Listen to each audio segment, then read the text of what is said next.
Anybody who's out there watching right now, we'll just give it a few minutes until we get a few more viewers. This is obviously recorded, so people are able to go back and watch afterwards for the updates for the Fall 2 season. So we'll give it a few more minutes and then we'll get started here.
Just give it one more minute and then we'll get going.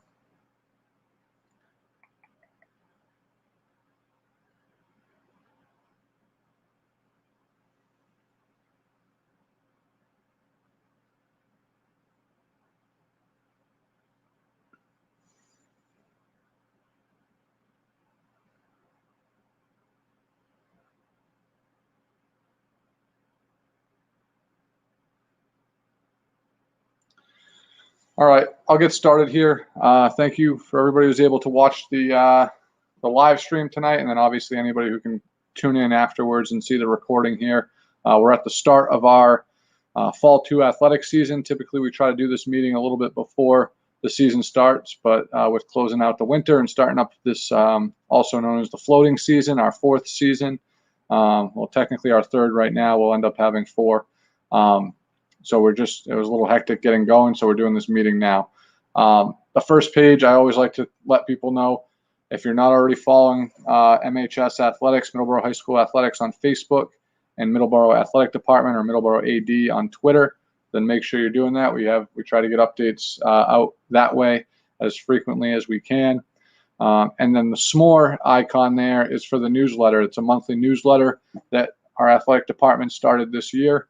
And there's a lot of good information that we get blasted out to all of our families through email and through social media. So those s'more newsletters are all posted on the athletics website as well. So you can go back and check, if you wanted to go back to a previous month, or obviously the most current month, which is March, is up there posted now. And that web address is listed right on the bottom, Middleborough.k12.ma.us/athletics. So those are kind of all your resources to really get the most up-to-date information on athletics. And then obviously tonight we're just going to talk specifically on Fall 2 and some of our general policies and protocols.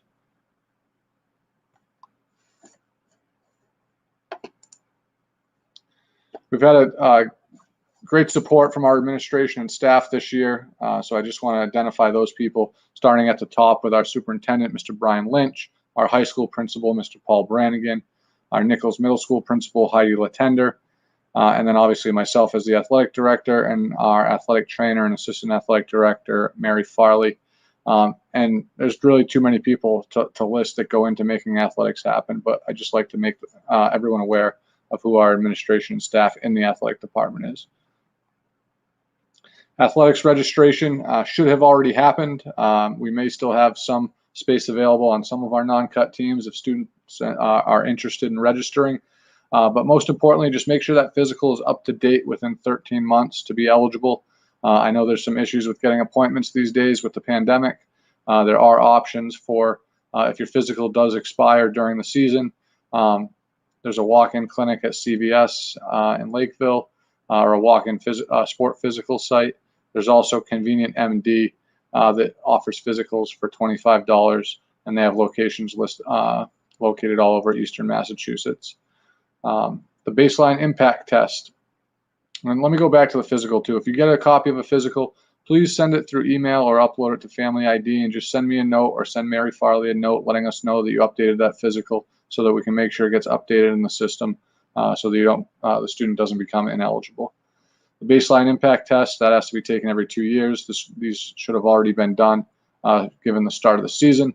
And then academically eligible. Students have to remain academically eligible throughout the year in order to participate in athletics. User fees were due on March 1st. Those should all be paid up. Well, I did want to note, make sure if you do hit that family cap of 450, so if you have more than one student participating in athletics, make sure that if you hit that 450, so that would be 2 seasons and then $100 for the additional season, there's a drop-down menu for what you can pay for your user fee on Unibank. Make sure you choose the outstanding balance part to pay the remaining balance of your family cap. So in other words, don't pay $175 3 times. That's going to put you over 450. Make sure you're clicking on the outstanding balance, paying the 100, and then you're good for the year. Kind of a unique situation this year where we have 4 athletic seasons instead of 3. So maybe an opportunity for families to take advantage of that family cap and participate on more teams and more seasons. Obviously, the seasons are abbreviated, but definitely opportunity to do more sports. Just some points of emphasis for the pandemic with COVID-19. Nothing we haven't heard before, but face coverings, cleaning and disinfecting of equipment, making sure that's getting done at home and with the shared equipment that we use at the school. Our coaches have done a great job with that. Physical distancing, personal water bottles, that is really important. Make sure you have a water bottle that's getting packed in the gym bag every day to and from school. And then spectator policy, which I'm going to go back to in a second. Transportation is one of the things that has changed for this season. We're now allowing 2 per seat on the away trips on the bus. So we make sure the windows are open. We've got good ventilation there. And the guidelines had changed to allow for more capacity on the buses. So some of the teams will be riding together, some of those larger teams that maybe would have been split up in the past. And then sport rule modifications, just something that our coaches are working with their teams on making sure that they understand the changes that are happening in the game, which have really been kind of minimal at this point. In the fall, we saw some major changes.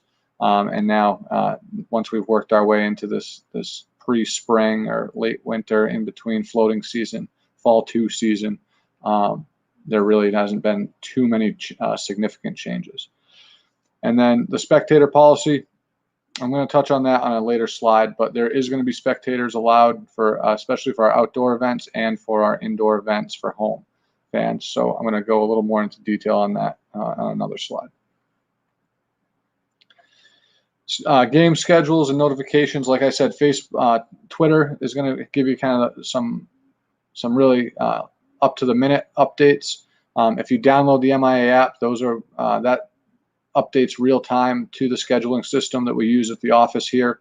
So make sure you download that app. It's a free app. It has all of our schedules listed on it. It's pretty easy to use. You just choose Middleborough High School as a favorite.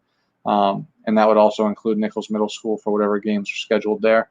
And the athletics website just redirects right to the MIA site. So if you're looking for schedules, you can go to the athletics website, and that's going to point you in the right direction for the most up-to-date schedules. There's also a place on the MIA site when you go through the athletics website that's going to allow you to sign up for schedule notifications. So if we make a change in the office here, you're going to get an email as soon as that change is made that just comes directly from the MIA. So you are able to sign up for those notifications through that site.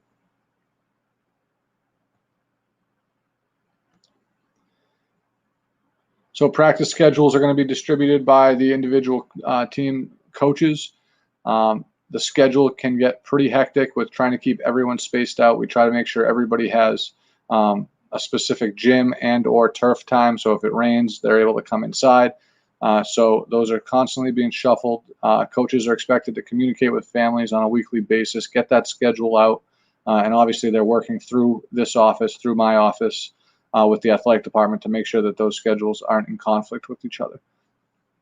If you're not on your coach's email list or you're not receiving contact from your coach, reach out to the coach first to make sure they have the correct email or make sure they are communicating out to the team and families. And if not, you can reach out to me. But all the coaches' contact information and school emails are listed on the athletics website by sport, by name. Practice sites, I'm sure we know those by now, and game sites, but football is going to be on the turf. Track is going to be on the track and the turf and the gym, depending on what activity they're doing. Even on meet days, they're doing some field events in the gym this season. Varsity volleyball will be at the MHS gym. JV and freshman volleyball will be at the Nichols Middle School gym for practice. Their games will be here at the high school, and they've already started. Unified basketball is at the high school gym. That's on Wednesdays, and we're waiting to get our game schedule for Unified. And then majorettes practice at the Nichols Middle School gym, and then obviously their performances are here on the turf or the track during the football games. Cheerleaders, their practices are at the MEC gym. They have a nice setup with the mat over there, preparing for competition, and then they're going to perform on the turf during the football games as well. Injuries in athletic training, just always touch on this. We're lucky enough here in Middleborough to have a full-time athletic trainer that's able to take care of our athletes if they do sustain an injury, and also do some injury prevention, rehabilitation, anything that happens, diagnosis and treatment of athletes. Even if so, what happens with our athletic trainer is she has the ability sometimes to treat an injury that maybe would prevent a student or a family from having to go to the doctor. She may recommend that you have to go to the doctor and get further evaluation. But oftentimes when you go to the doctor, they're going to sit you out for 2 weeks plus right off the bat, opposed to if she can diagnose the injury here, work with you on a weekly basis, and maybe get you back in a few days to a week rather than that 2-3 week time frame. We also want to touch on concussions and the COVID-19 return to play, and I'm going to kind of relate them to each other a little bit. If a student athlete does sustain a concussion, they do have to sit out. We do have to get cleared from a physician, and there is a return to play protocol. We do the baseline impact testing. That's part of the return to play. So if they sustain a concussion, they would come back, retake their impact test, and have to get a score close to their baseline once their concussion symptoms are gone. And then COVID-19 return to play protocol, this is something that's new. If a student does test positive, whether they're symptomatic, asymptomatic, whatever the situation is, eventually they're going to be cleared by based on the number of days they have to quarantine after their symptoms are gone. Once they're cleared to come back to school, that does not mean, based on the quarantine, that does not mean that they're cleared to come back to athletics. What we need from an athletic standpoint is clearance from the physician, from the pediatrician that says this student is cleared from their doctor to return to participate in athletics. And in many cases, what we're seeing is a return to play protocol, a gradual return to play, where maybe they're doing some cardiovascular fitness on day one for a short period of time, 15 minutes, maybe it ups to 30 minutes on the next day. And some of those return to plays that we've seen are 7-day return to play before they get to full live athletic competition. We've also seen doctors that say, no, we're aware of the possibility of heart-related illness. We're going to do an echocardiogram, and we're going to say once we've done that, an EKG, we're going to clear the student athlete to return immediately.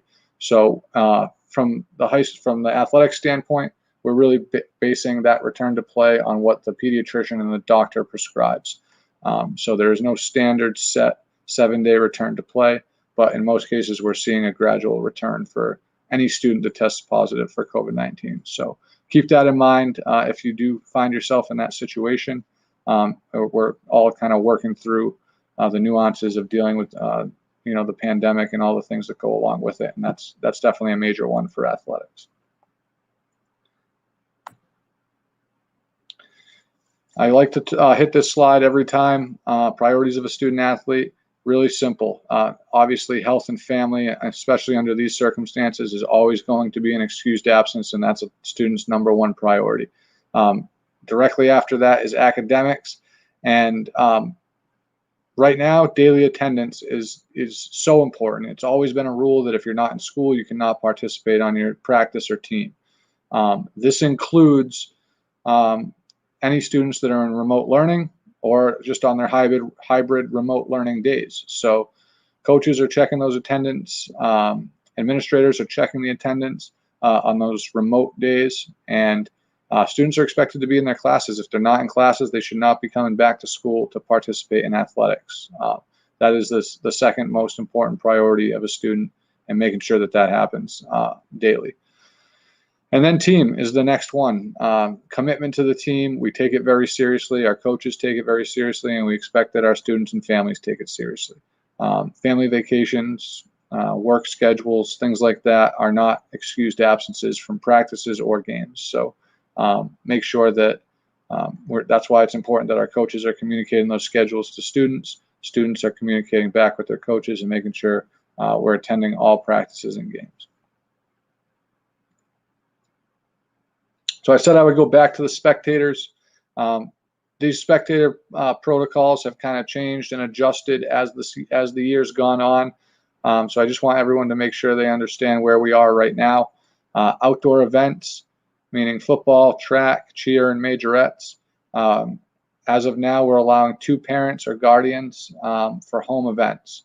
The host school will determine that's a typo. How many away spectators will be permitted for away events? So our league is allowing home and away spectators, 2 parents or guardians or family members to attend each event, home or away. However, the host school is going to dictate how many spectators they're able to accommodate at their facility for away events. So when Middleborough goes to one of our away events, we're going to communicate that out to those individual teams, how many spectators are allowed to attend for outdoor events. It looks like right now the majority of our league is going to allow 2 away spectators, 2 football, track, and then obviously cheer and majorettes, which will be outdoor at the football games. So we will communicate that out if there is a change with a visiting team or a host team that we are traveling to. If they are not allowing 2 spectators, then we'll make sure you get that information so people aren't going out to the games and not being let in. And then we're also going to have the possibility of live streaming of events, especially varsity football.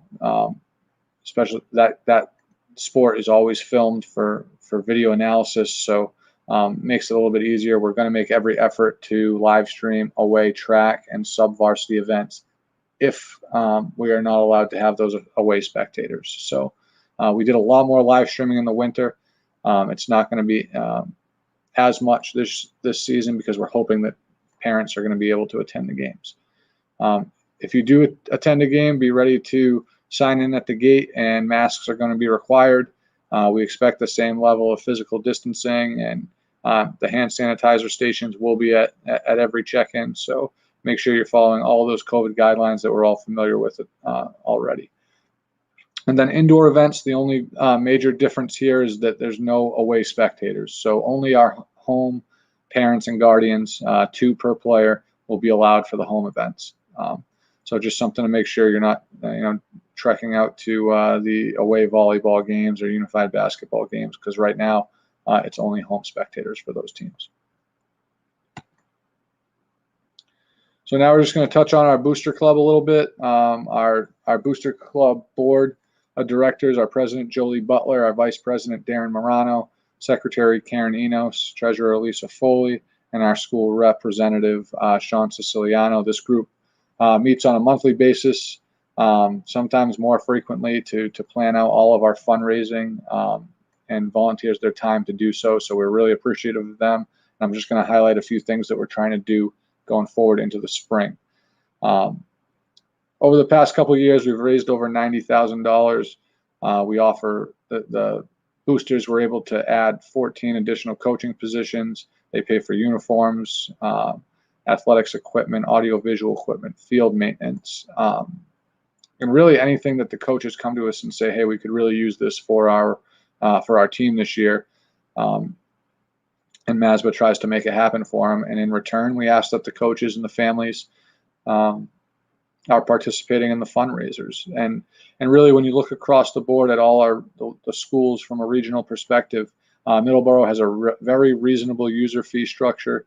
It hasn't been raised in all the 4 years I've been here, and I believe since they put it in place. So that's really one of MASBA's goals, is to make sure we keep that user fee low, increase participation in athletics, and we can do that by supplementing the athletics budget with fundraising. So that's why we ask for really full participation whenever we do these things. So coming up this spring, we were not able to fundraise this winter. We didn't feel like it was the right timing given the situation with the pandemic, asking people for money who have, everybody's circumstances changed going through this. But we are going to try to push for some fundraisers this spring. Things starting to open up and kind of on the up in general. So we have a MASBA raffle, and the details we're going to announce with the start of the spring sports season. We're excited about the raffle. We think it's going to be an easy sell for our students, and we have some great prizes that we're going to be offering for the people that win the raffle, and there will be a number of raffle drawings. So just kind of keep that in mind, all you spring families and spring athletes, if there's anybody out there listening now or afterwards. And then the MASBA golf tournament, tentatively scheduled for Sunday, May 2nd. We have a couple of different options for a golf course. Obviously, we've been at Squirrel Run. We're going to look. We're in communication with them, and also Southers Marsh and a couple of others to try to make sure we can get the golf tournament scheduled this spring. Always that first Sunday in May. And then Mucky's Liquors and Redemption in Lakeville. They have always been a supporter of MASBA, and really all it is that we ask when you return your bottles and cans that you bring them to Mucky's, and Mucky's has a slot there that you can donate to the Middleborough High School Athletic Program, and they cut us a check every month for whoever does that. So please go out and donate your cans and bottles at Mucky's, and thank you to Mucky's for doing that for us. And then this year, something new for football. As of now, we are not charging, and we do not intend to charge a gate. Football is a huge expense for the athletic department and the event staff that we need to have, and the officials and everything that goes into it. And usually those gate receipts help supplement the costs. But this year we are not collecting gate receipts. So in return, in place of selling tickets, we are going to have just a donation jar for MASBA, and we're going to ask that whatever anybody can donate to help support the athletic program and be able to attend the game, that they do whatever works for them. We will not, obviously, we're only going to have parents attending those games, but we do have parents of the home team, the visiting team, the cheerleaders, the band, and the majorettes. So we should have a significant crowd if all of our parents show up for the game. So that's really the MASBA update. And then Middleborough Ice Hockey Group, their board here with the President Gary McNaughton, Vice President Kia Steinman, Treasurer Sean Mokler, Secretary Melissa Larson, and Information Officer Mike Plosky. They have a great website, middleboroughhockey.com, which really is going to give you all the information you need about that ice hockey group. I believe they have tryouts coming up for the middle school program, the Chiefs program, in just about a week or so, a couple of weeks. On I think March 24th, I believe, if you go to the website.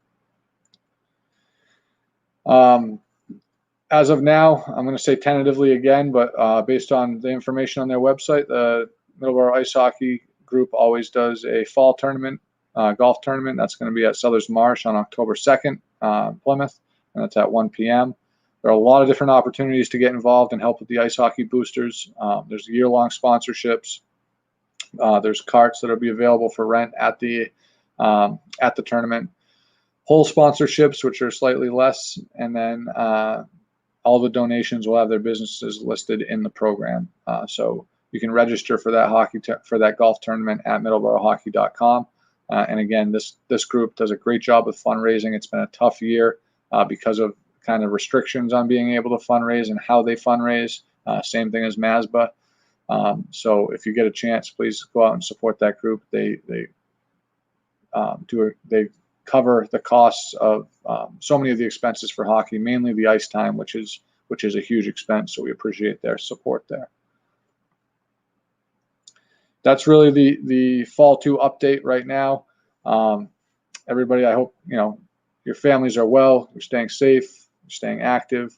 You can reach out to me by email anytime if you have any specific questions about the Fall 2 season, and hopefully we start to open things up a little bit more, and we'll see you in the spring, that spring season that starts on April 26th. So thank you, and if you have any questions, please reach out. Thanks.